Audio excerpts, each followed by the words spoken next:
Welcome to Embrace Joy, where we are walking the road to restoration. My name is Joy LaPiccolo. I am a certified life coach working with trauma survivors, and I am so blessed today to have a special guest, Danielle Young, and I know her testimony is going to bring so much hope for you. So, welcome, Danielle. Thank you so much, Joy. It is an honor and a privilege to be here. Well, we had talked quite a bit about your personal journey, and I would love if you would share with our listeners a little bit about your personal journey, especially being a survivor of domestic violence. So, can you tell me a little bit about what happened and your healing process? Sure. So my journey started, I was 19 when I met my abuser. And that was the first boyfriend, quote unquote boyfriend that I had ever had.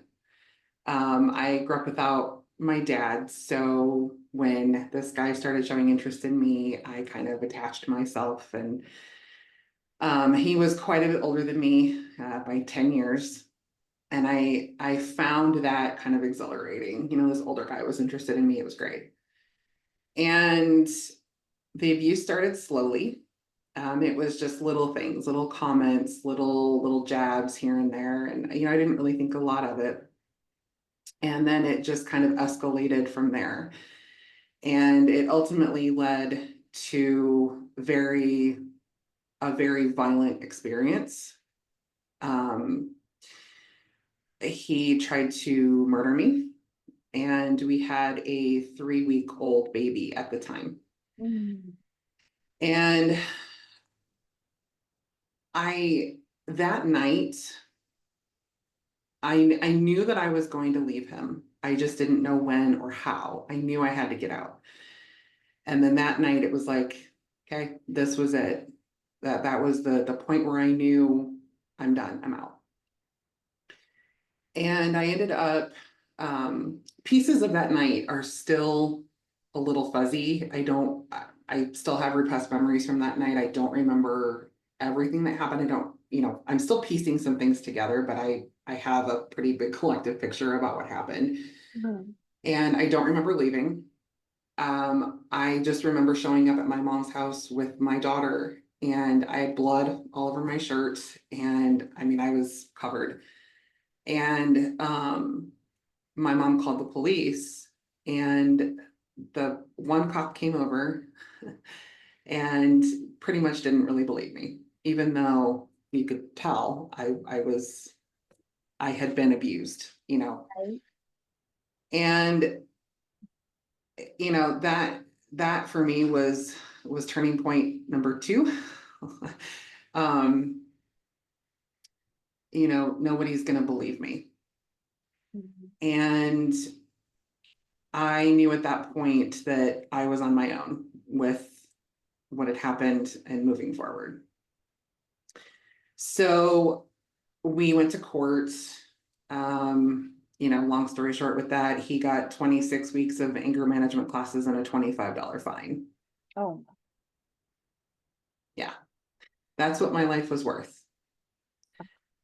And, you know, my self-esteem had already tanked, but it tanked even farther after that.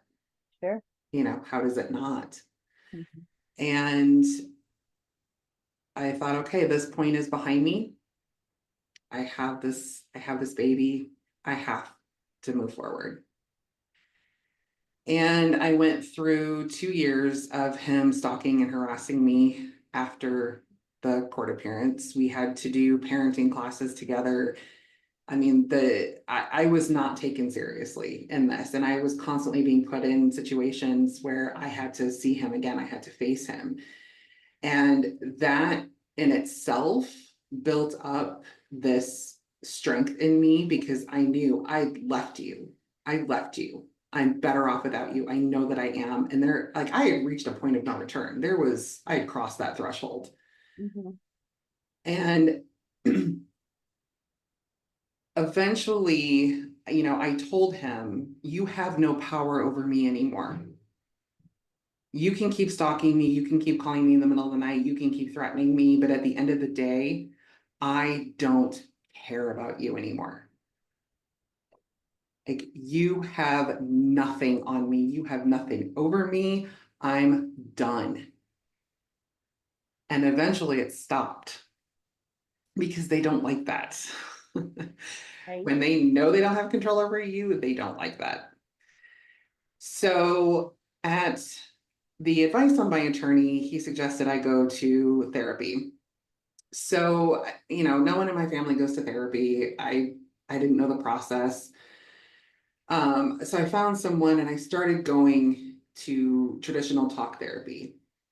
And I went for a little while, maybe it was probably about 6 months, and it just wasn't that helpful for me.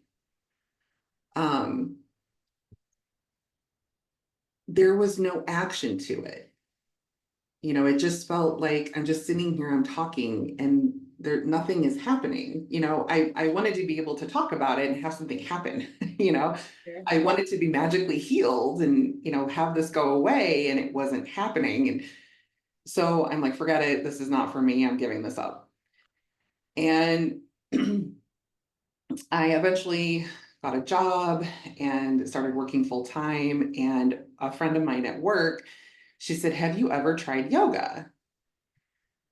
And I'm like, I'm from a really small town in northern Indiana. Like, no, like what's yoga?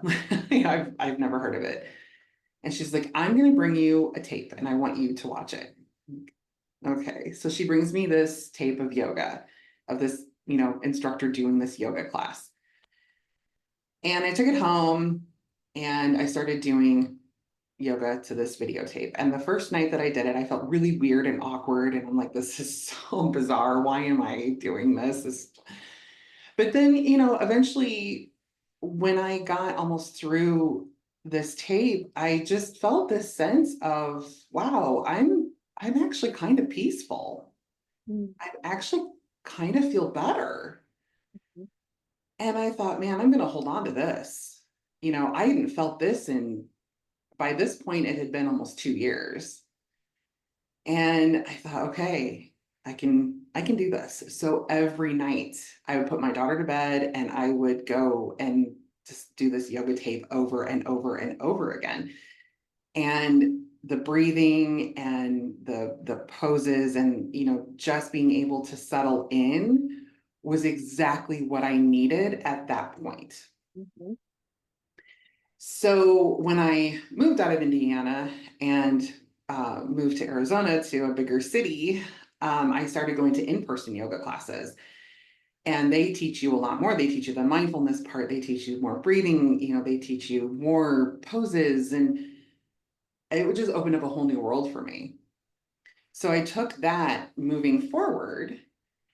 And then at the suggestion of my mom, she's like, maybe you should go into massage therapy. And I'm like, why? Because you'd be really good at it. And I thought, I have a college degree by now. Like, why would I go into massage therapy? And I talked to a massage therapist and she's like, because it's so healing. Mhm. And I thought, okay, that's the word that I needed to hear, healing. I was doing absolutely nothing with my degree. So I thought, okay, healing, I need healing. So I went to massage therapy school and I graduated top of my class, and I decided I'm going to use this to help other women with reconnecting with their bodies. So I did. I opened my own office from scratch. I had no money. And I started renting this little hole in the wall place in the city that I lived in, and just gradually built up a clientele. And working in that aspect with women, it just lit a fire. And I'm like, I can help people heal. I can use this to help other women heal. Like, that was huge.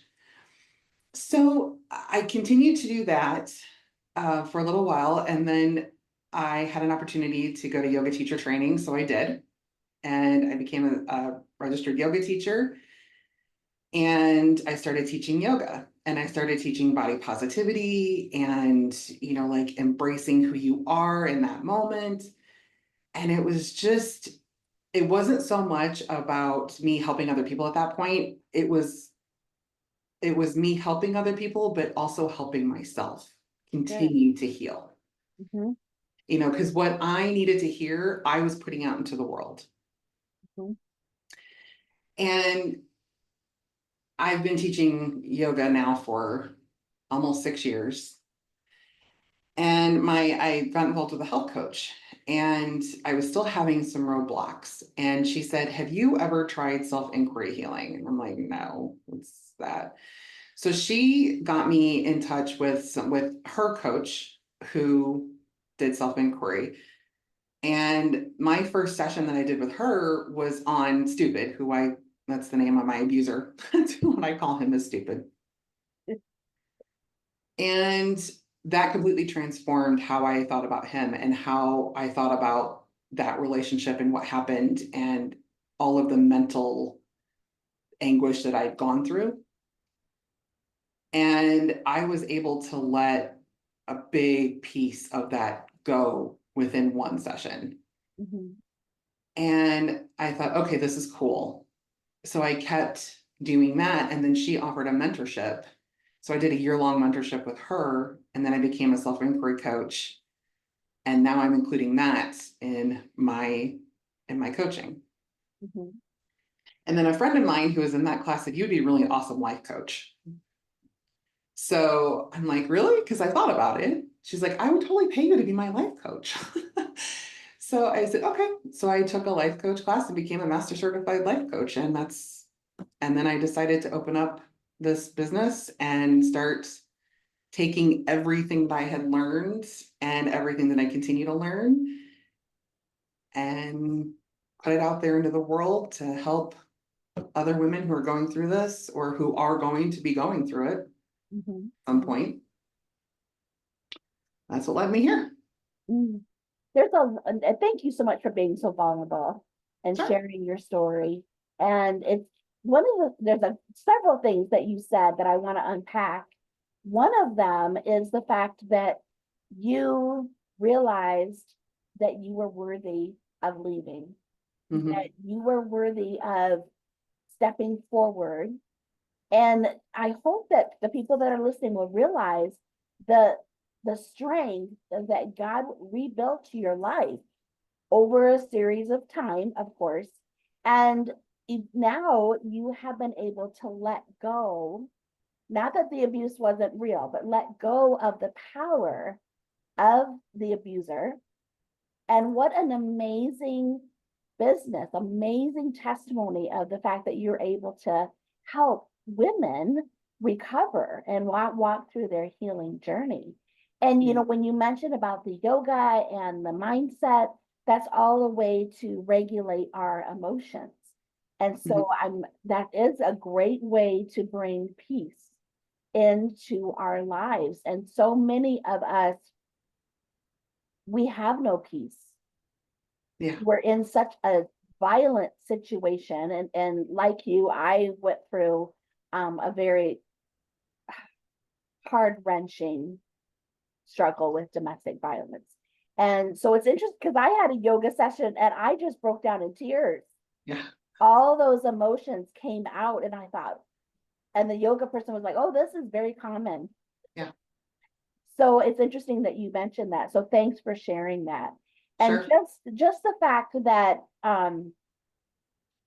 it was not a slow process, or it wasn't a fast process, I should say. It was a very slow process. And everyone has their own timetable. Right. But you made the step forward. Yes. And so one of the other things I wanted to unpack is the fact that you weren't validated, Yeah. and that the consequences for you were huge, and the consequences for him Hmm. were, might as well not have even had any type of consequences. And so when women are struggling with if they should leave or if they should not leave, I know Mhm, that that is a very common fear is someone going to believe me? Am I going mhm. to be validated? Am I going to have the support? So when you think about that, did you have people in your life that did validate you that were able to give you encouragement and help you forward?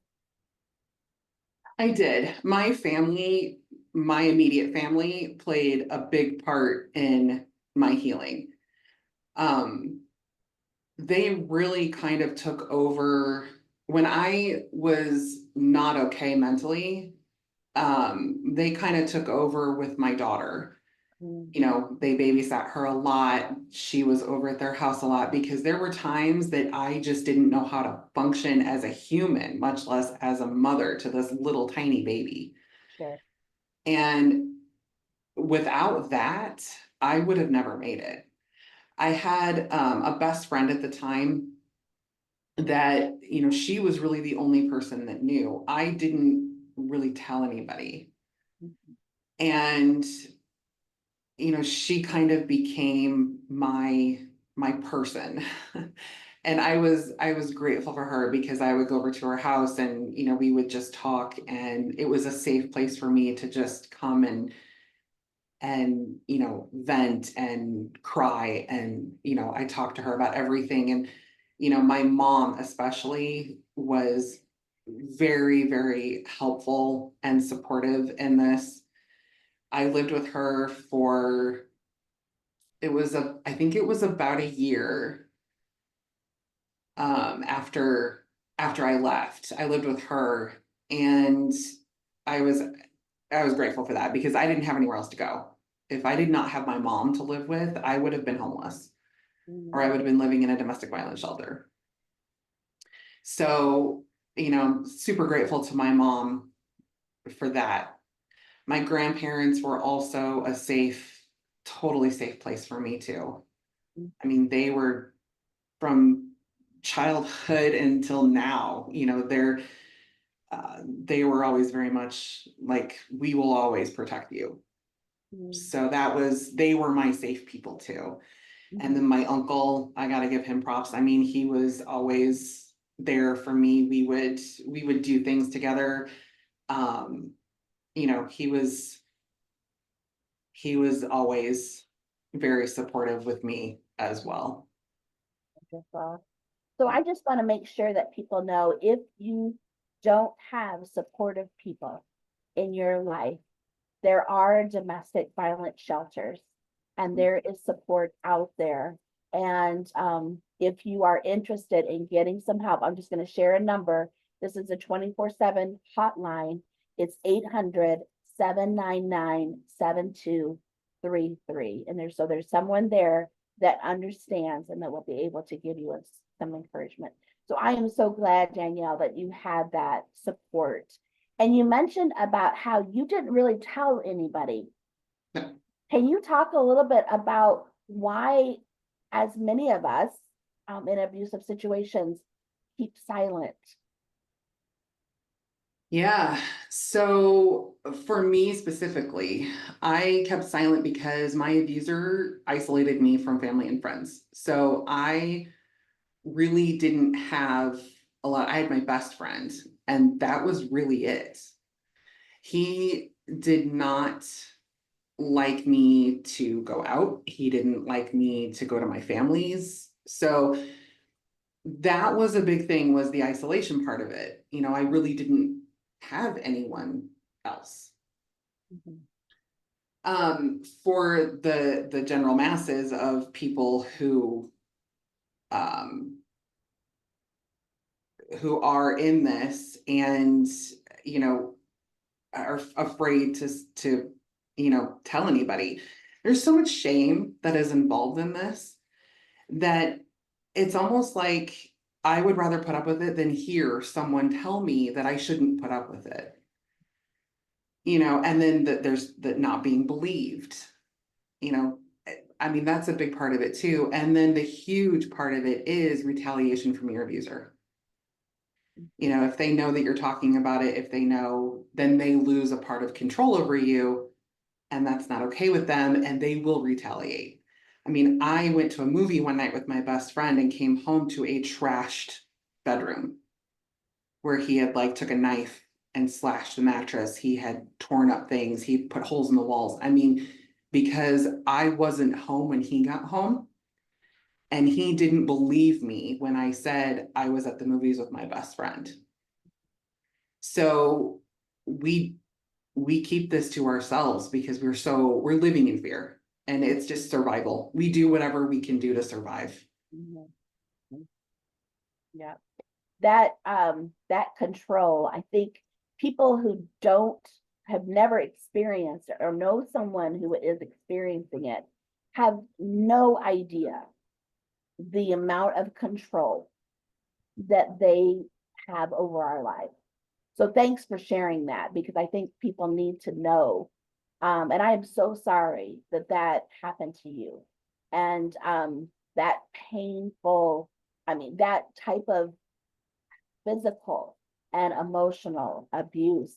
And I am so thankful that God has, just restored you in so many ways. And Thank you. you mentioned too that shame that we carry. And Mhm. again, some of the things is, people not believing us, but there are some other ways that people can discredit us. For example, people who say, well, why didn't you just leave when it started happening? So Right. can you explain just the emotional and psychological challenge that prevents us from leaving? So you mentioned about the retaliation, but what Mhm. are some other emotional challenges where that's why we didn't just leave? Yeah, this is a big one. It's not as simple as just walking out the door. A lot of people who have not been in this think, well, you could just leave. No, no, you cannot. I tried to leave 7 times before I was almost killed. 7 times. It's not simple. It is not a simple feat. There are so many layers of what goes into this. There's emotional, there's psychological, and even practical challenges. Abuse will strip away our sense of self-worth, so we feel incapable of existing independently. I mean, it makes us feel incredibly incapable of anything and everything. And again, there's a fear of retaliation, the threats, the control. There is the financial barrier to it as well. If you're being financially abused, that's a big part of domestic abuse too. Mhm, That's another way to keep you stuck and controlled. They take away your debit cards, they take away your money, they take away all financial ability for you to leave them. mhm, And that's a big red flag. So, you can't leave if you don't have any money, if you have nowhere to go, you know. There's also the lack of support systems, like you said. Many people are like, hey, I don't have anywhere to go. I have no one, I have nowhere to go. mhm, And so they figure I'll just stay, you know? And,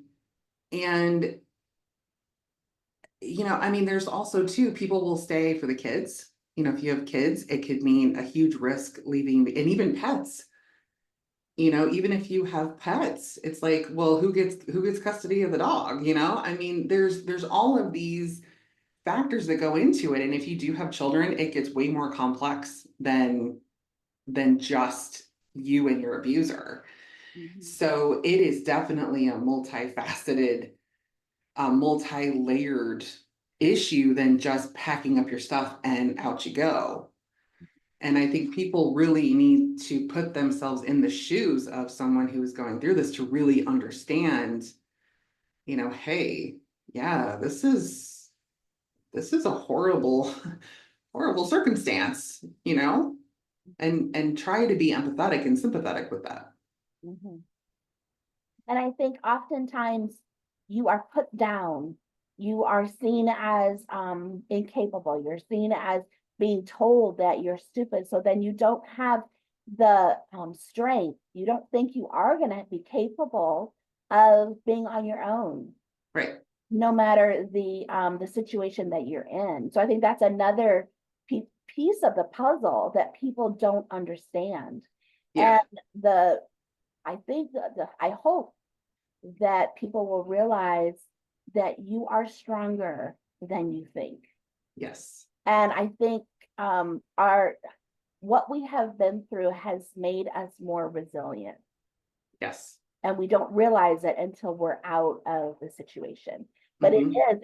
it's so many layers, like you said, Right. and so many people, like you said, financially, um, they've never worked. They've been raising their children, and so what are they going to do for financial support if they end up leaving? Right. Um, and like you said, that the retaliation, the Yeah. backlash from that. And Yeah. so, I know people who don't understand, they just say things and they don't even think about what they're saying. Right. And so, not just asking the question, why didn't you just leave? But how did you let it happen?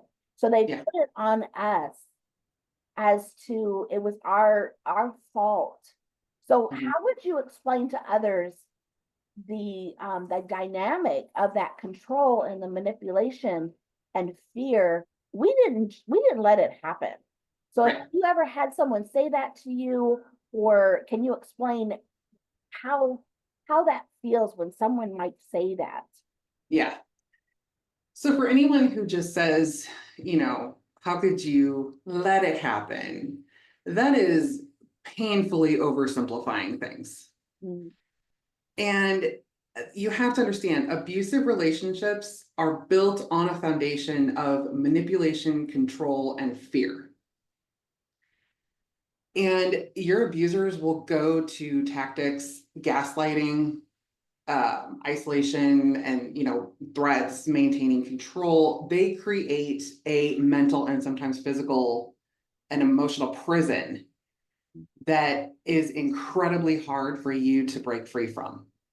mm, And when someone is putting these ideas in your head and manipulating you and gaslighting you into thinking the way that they want you to think, because your reality now becomes what they tell you. You don't have a way to critically think. You don't know any better. It's a forest tree situation, right?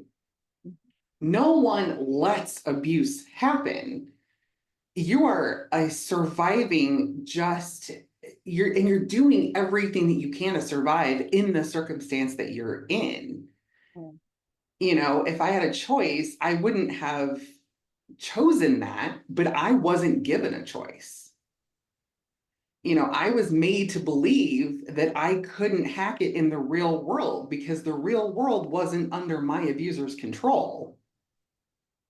So this is, and even when someone does find the courage and the strength to leave and the safety to leave, that's years and years and years of unpacking the manipulation. And you're finding a new reality.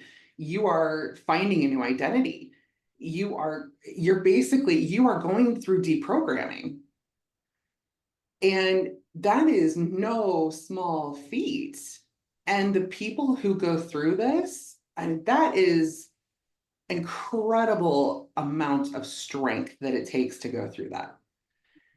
No one lets abuse happen. mm.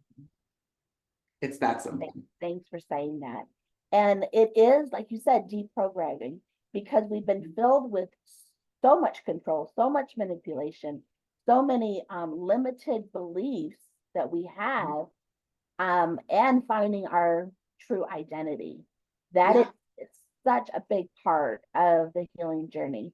And I Yes. know you had mentioned that you're now a certified coach. And that's one of the reasons why I became a certified coach, is because I want to guide women through that healing journey to find out that their identity is not based on the trauma that they experience. Their Right. identity is not based on what their abuser has said. Their identity is based on Christ. And so when somebody says, yeah, we just let it happen, we did not walk into an abusive situation because we wanted to. Right. And people really need to be sensitive about that.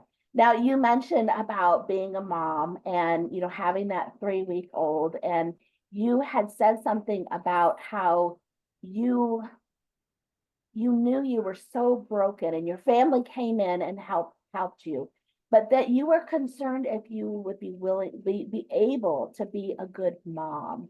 Can Mhm. you talk a little bit about that? Yeah. Yeah. Especially to a daughter, I really, because I thought at that point, what kind of a mother am I going to be? Because I thought I let it happen to me. Mhm. I thought, if this is the kind of woman that I am, that I just like walked into this relationship and let this happen to me, why would I be a good mother to this daughter? How could I be a good role model to her? Like, how can I teach her how to stand up for herself and how to have these, self-esteem, this confidence, how can I teach her that? There's no way I could teach her that. Mhm.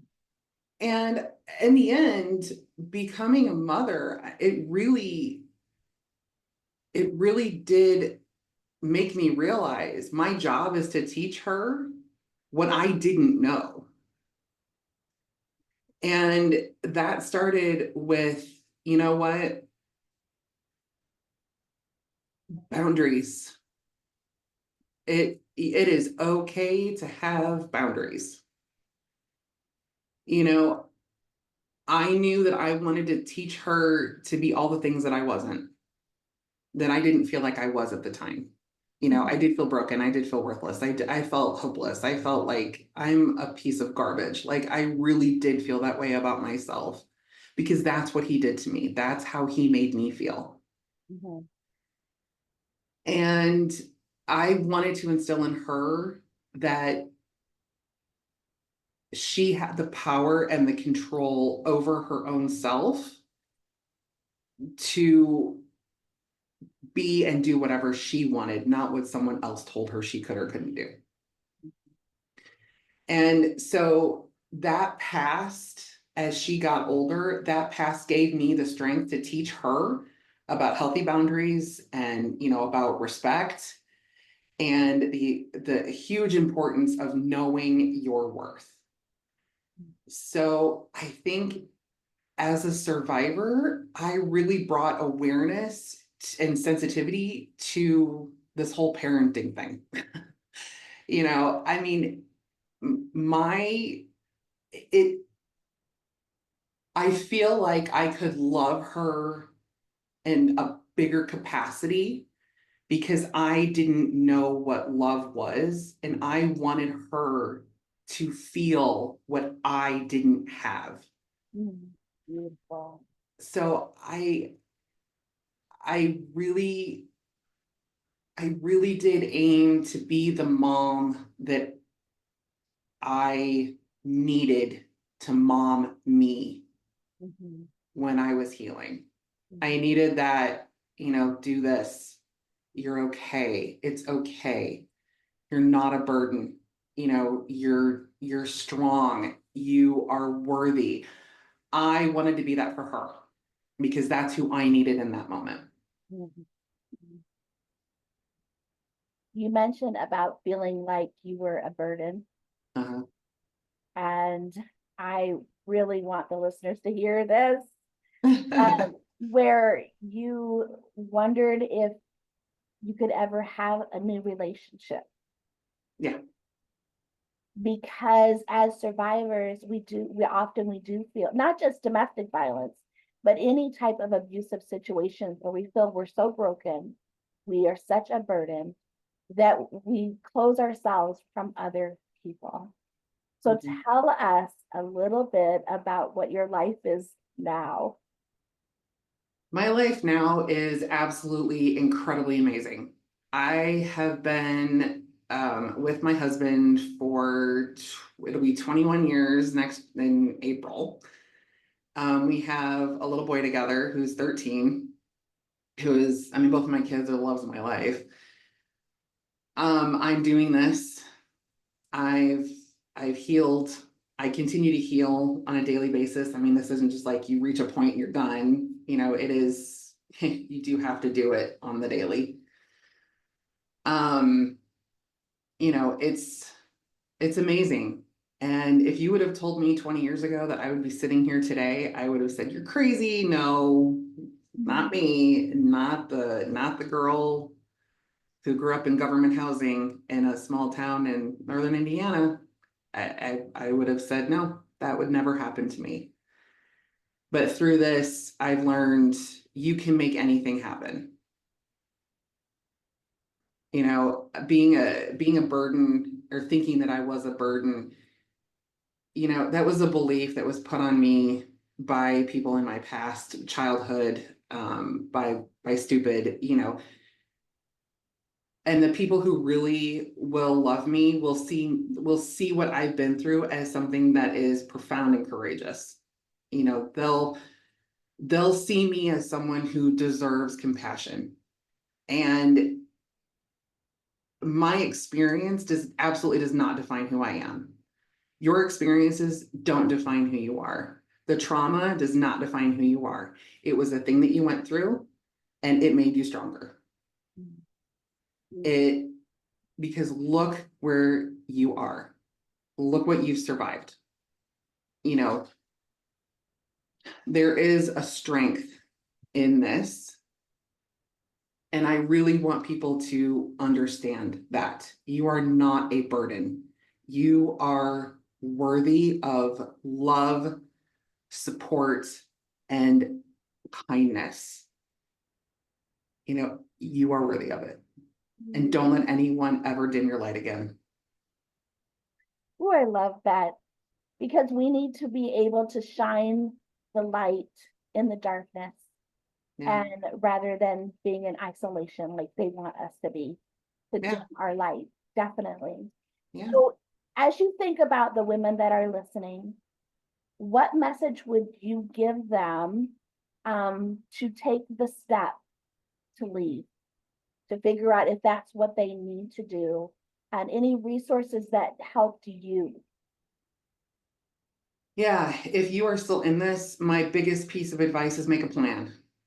If you know that you want to leave, if you make up your mind, because eventually you will reach a point of no return. You will reach a point where you are sick and tired of being sick and tired. You know, you will reach a point where you're like, this is enough. I'm done.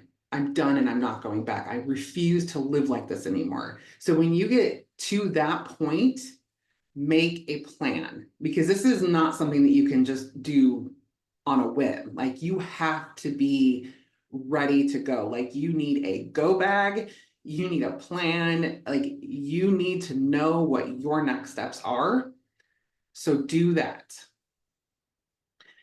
And I want women who are in this to know that you are absolutely not alone. That you can call that 1-800 number for the domestic violence hotline. There's resources on their website. There's probably resources in your town where you're at. Um,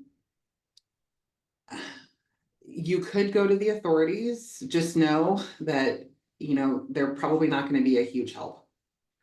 I'm just saying that, you know, the resources are not there yet. Um, Trusted friends, trusted, like a support system. Get a support system together. Find things in your area where you can find the people who can help support you the most. And I just want to say that do not believe the myths that your abuser has told you about yourself. You are absolutely capable of having a beautiful life without them. You are not alone, and you're strong, and you are worthy of a life that is free and safe. So make a plan, hang on, and when the time is right, go. And if you don't know how to develop a plan or Mhm. what to do, again, that 800 number is 800-799-7233. They will walk you through what that plan is. They will help you take that first step, get you housing, get help with your children, food. They are there for you. And Yeah. I hope that through my story and through Danielle's, that you will realize that there is life outside of the abuse, that you truly can be free, and that God wants to restore you physically, mentally, spiritually. And Danielle, thanks again for explaining that we are not alone in this, Yeah. and that you are what you are experiencing, you're not the only one. Right. And there is, I mean, there is hope on the other side. And Yeah. I am so just so thankful that the mess that you were in is now a powerful message for the people that God puts in your path. And I just pray over your business that God will continue to bless you. And he talks about that in scripture, that he will restore twice as much what the locusts have eaten. Mhm. So this stupid who, tore apart your life, you are being blessed beyond measure. And I, again, just thank you so much for sharing your testimony. And again, anyone that needs resources, please reach out to me. I offer one-on-one coaching, but I'm also able to provide you steps and resources that you may not be familiar with. Because again, like Danielle said, there is hope and freedom, and you are capable of walking out. So thanks again, Danielle, for your testimony. And again, one-on-one coaching, you can schedule. I'm going to put the link in the content so that you can reach out to me, as well as if you would like to connect with Danielle. So again, you are walking this road to restoration, and there truly is a life of abundance. Thank you so much.